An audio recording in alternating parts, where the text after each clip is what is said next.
Today I'm going to talk about one of the many companies that produced third-party products for Dungeons & Dragons in the early days of the hobby.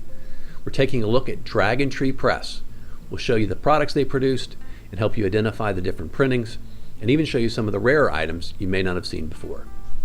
Please stick around.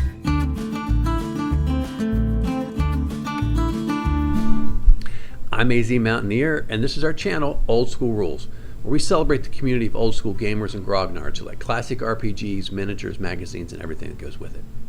This new series called Company Spotlight will take a look at a particular company that produced products for Dungeons & Dragons in the early days of the hobby. I'm starting with Dragon Tree Press, which was based out of Abilene, Texas, and their first product was produced in 1981. They continued producing products through the late 80s. And if you stick around to the end of the video, as a special bonus, we're going to talk about some of the products they advertised that never got produced. Hope you enjoy the video. One of the things I love about the early days of Dungeons & Dragons is all the creativity from the players and game masters around the country who produced their own products. Some of these third-party publishers, like Dragon Tree Press, were quite sophisticated and quite successful in putting out very nice products that survive through the years. Dragon Tree Press was formed in Abilene, Texas in 1981.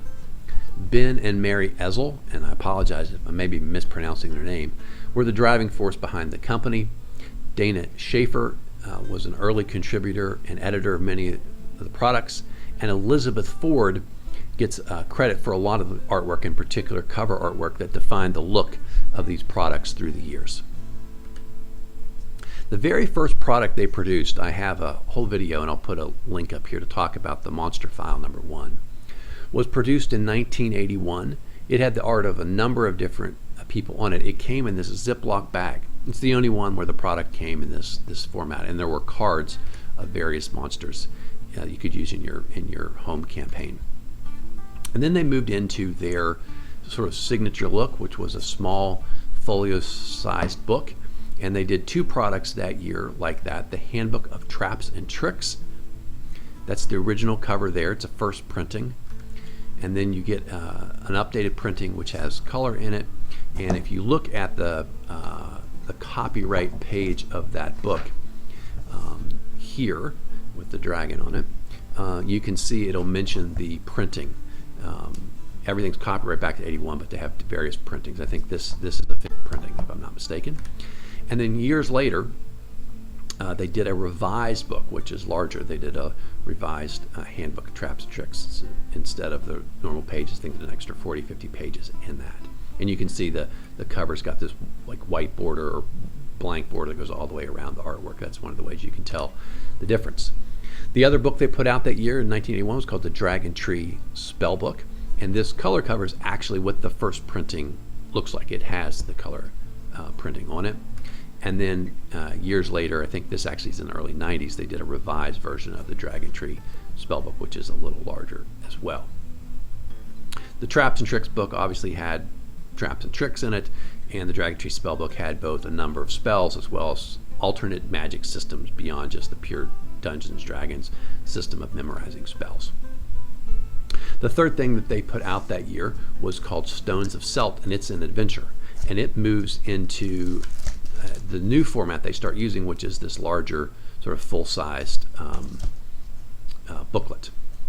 And the Stones of Celt, as I mentioned, is an adventure module that they put together, the first of several in a series they call the X-Bay Islands Mysteries. Here's the really cool, when you open the books up, you can see the early books, you can see the cover art actually is full page, front and back cover, and it has a scene on it, and the trademark is this little dragon, multi-headed dragon that they put on there. And then here is the spellbook cover. This is Elizabeth Ford's art, as I understand it. And again, you see the sort of dragons looking in on the scene is sort of their signature move. So the next thing that they did was a reprint of Monster File #1, and this booklet again has a hole punch in the top middle, I think, so that's how they hung it on a rack for display purposes. And this has the cards in it with all of the different monsters, and this you would cut out just like the original and make into the smaller cards. It has more monsters in it than the original one that I had up above. So then they move into 1982 with a few products. They have the Book of Artifacts, which is over 200 new magic items that you could use in your campaign. And then they had something called Amazon Mutual Wants You, which is 4 low-level adventures for your players. And the idea is Amazon Mutual is an insurance company, and so they're hiring you to go out and investigate these adventures. Then they get the Book of Plots, which is over 30 different plot hooks. These things are each like 1 or 2 pages in here. They give you background information, rumors, information for the players, information for the DM to tell you what's really going on, suggestions about what type of monsters you're going to meet, etc. When you play through those. Then they do Desert Plots, which they say is sort of like a mashup between the last 2 products. So you've got some plot hooks, just the outlines there. You've got some little mystery campaigns in the desert, new magical items and new monsters as well. So that's it for the products I'm going to call the Dragon Tree Original Universal Supplements. I've got all these in my collection. I recommend all of them for you if you like these kind of products from the old days. The next thing that they do is enter into a partnership with Dave Hargrave, who had done the Ardoon series. And if you look in these books, they tell you in Ardoon 1, 2, and 3, he continues to produce on his own through a company called Grimoire Games. But starting with Ardoon 4 and thereafter, these books are produced by Dragon Tree Press. So number 4 is The Lost Grimoire, and it comes out in 1984. Then in 1985, they do one called Dark Dreams, Ardoon 5, and then Ardoon 6, House of the Rising Sun. Each of these books is expanded information from the Ardoon campaign, which you could utilize as supplemental rules for your Dungeons & Dragons campaign, or maybe even just consider its own rule system. The rules are so complete in Dave Hargrave's system. Then it continues in 1987 with Ardoon 7, Shadowlands, and then Ardoon 8 comes in 88, and that's The Winds of Change. So again, a number of products. Those are all this booklet-sized format. Okay, so the other thing that they did was their own campaign setting called Delos, or at least that's how I pronounce it. The first book is called The Monstrous Civilizations of Delos, which is sort of a deep dive into some of the different ogres and other types of monsters that are in this campaign world. That comes out in 1986, as does the Delian Book of the Dead, which tells you about your character's life after death, how to take adventures into the abyss, and so forth. And all kinds of other things, different rules, different products, magic items, potions, etc. And then 87, they come out with Beyond the Sacred Table. And again, this takes you into a deep dive into the campaign world of Delos. Also, a guy named Chuck Montgomery, who becomes part of this here at the end, tells you about live action gaming, and there's some information about that in here as well. And then in 1987, he also puts out his Forgotten Paths of Dalen, which is a solo adventure product that he put together. So here at the end, I want to give you a rundown of some of the products, just as sort of maybe a review or for reference. Here's the products they put out starting in 1981 through 1983.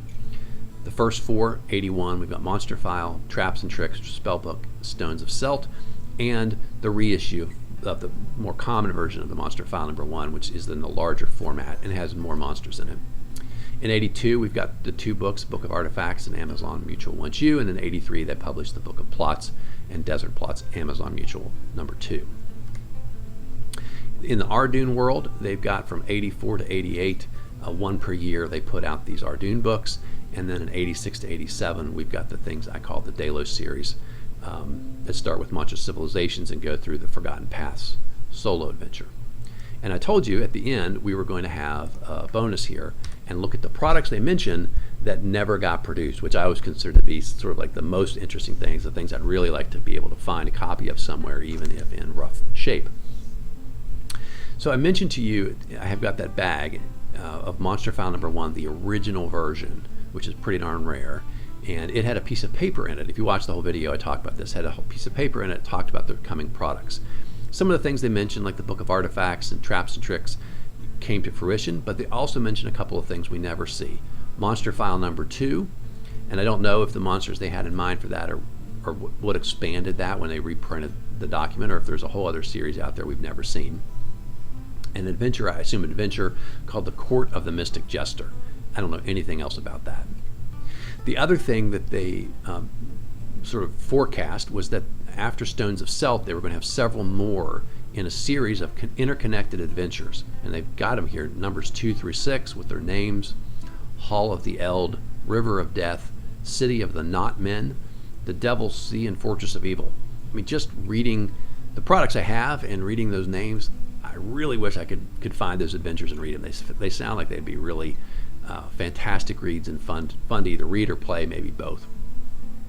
And those were supposed to start coming out in 81, 82, but again, we never see them.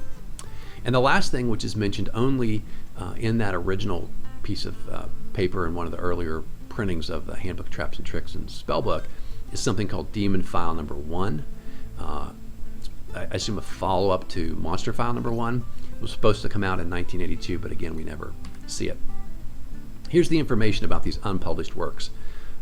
This is from the Dragon Tree Spellbook, and the cover page here shows us what's coming, and you'll see Stones of Celt was coming soon, and then the Hall of the Eld. And it says here, I'll read it to you if you're sticking around, because then you must think this stuff is interesting.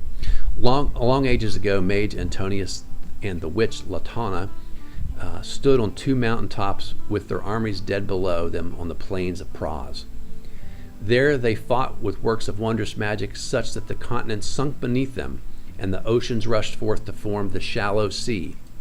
Centuries later, men returned to the area, settling the scattered islands which were once mountaintops. The site of the battle is not known. The Xpay Islands form a series of 8 fantasy modules. Each can be played in one evening or combined as a continuing campaign. After each module, the characters are either dead, free to return to the mainland, or to continue to the next island in the series. A strong mystery plot holds the adventures together as the players find clues which lead from one island to another and pursue an ancient evil being to its hidden fortress and beyond. This series has been played continually for 5 years by its author. And so the first 3, Stones of Celt, Hall of the Eld, and River of Death, are supposed to come out by September of 81, but unfortunately only Stones of the Celt ever did. It says each module here will be suitable for levels 1 through 5. It takes place above and underground. So that's a little information about those. Here we see some advertisements for things that did happen, obviously within Monster File number 1, and I've got circled here Demon File number 1, which is supposed to come out in the spring of 82, providing reference of major and minor demonic creatures in the same style as Monster File number 1. And that was supposed to have stock number 82-001, so it was supposed to be the first thing that came out, but I don't know why we never got to see that. And here at the bottom, I've also circled, they've listed the numbers 2 through 6 of the Xpay Island mysteries.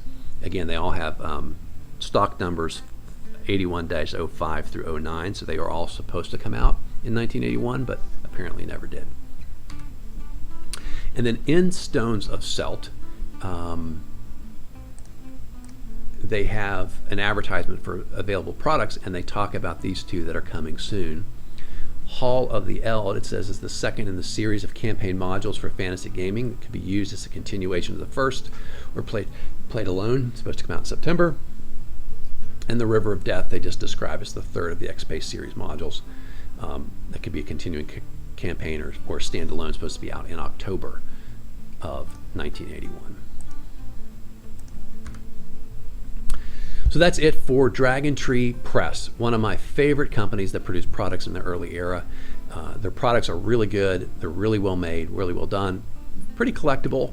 But if you look around, you can eventually find these on various sales sites, whether that's something like eBay, a local bookstore, online big sites like Noble Knight Games, etc.